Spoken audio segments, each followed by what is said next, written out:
Dante's Boxing Nation, what's going on, guys? I'm making this video at the last minute. Andre Ward versus Rodriguez. I just wanted to give you some of my quick thoughts of how I think the fight is going to play out. And I wanted to talk a little bit about the weight issue with Rodriguez coming in, the weigh-in 2 pounds over. Let's go ahead and start with a very quick breakdown. Originally, I wasn't going to do a video for this because I felt it was such a one-sided fight. Not saying that Rodriguez is not a good fighter. Rodriguez is a very good fighter.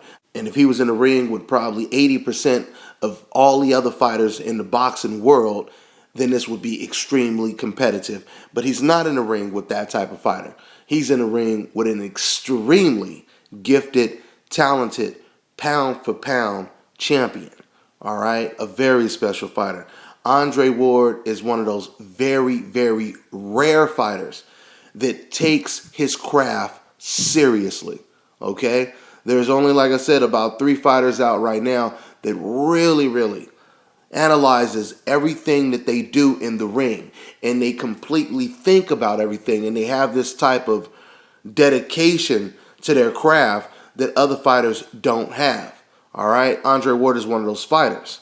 So no matter how good Edwin Rodriguez is, it's just really hard to give him a shot against Andre Ward.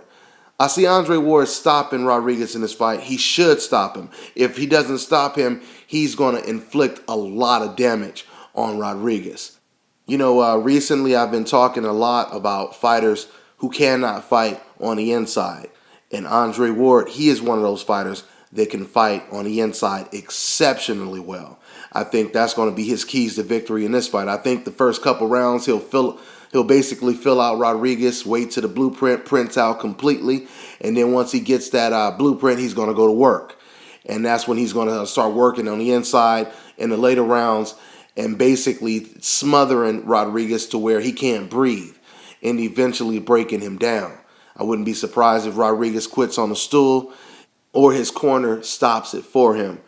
Guys, I've told you in a couple of my videos before, the mark of a great champion is how you move up in the rankings and who you fight, what type of champions and undefeated fighters you fight.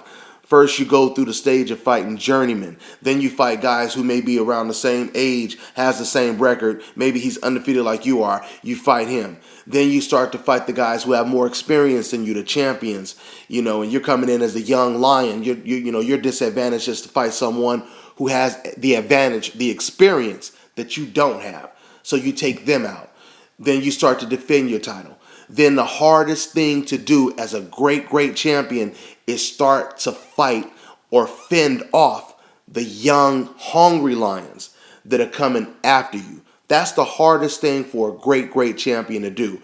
This is where you see the majority of champions that we thought were good and turned out to not be so great struggle when they fight against younger lions. So this is the situation that Andre Ward is in. But see, Andre Ward is one of those special fighters where it motivates him even more that this young guy thinks that he's going to just come in and, take out the more experienced champion. Okay? So that's how I see that fight going. Like I said, I see Andre Ward possibly stopping Edwin Rodriguez in this fight, maybe within 6 to 9 rounds. Okay, let's go ahead and talk about this weight issue. So basically, Rodriguez doesn't make weight. And what's so weird about this, and see, this is exactly what I mean when I say you have certain fighters that have a special type of dedication, okay? I mean, if there was anyone that wasn't going to make weight, you would almost think that the older guy who's already been on the hill for quite some time, he would possibly be the person that wouldn't make weight. Not the young guy, not the young undefeated guy, who's supposed to be hungry. He's the one that's not making weight. So anyway, he doesn't make weight. And like we've seen in the past, he doesn't even try to make the weight. But the problem is this time, the person who's not making the weight doesn't have all of the leverage. Usually the person who doesn't make weight is the one who has all of the leverage. All right. So the opponent basically has to pretty much agree to his terms. But it's not that way. This is quite the contrary. All right.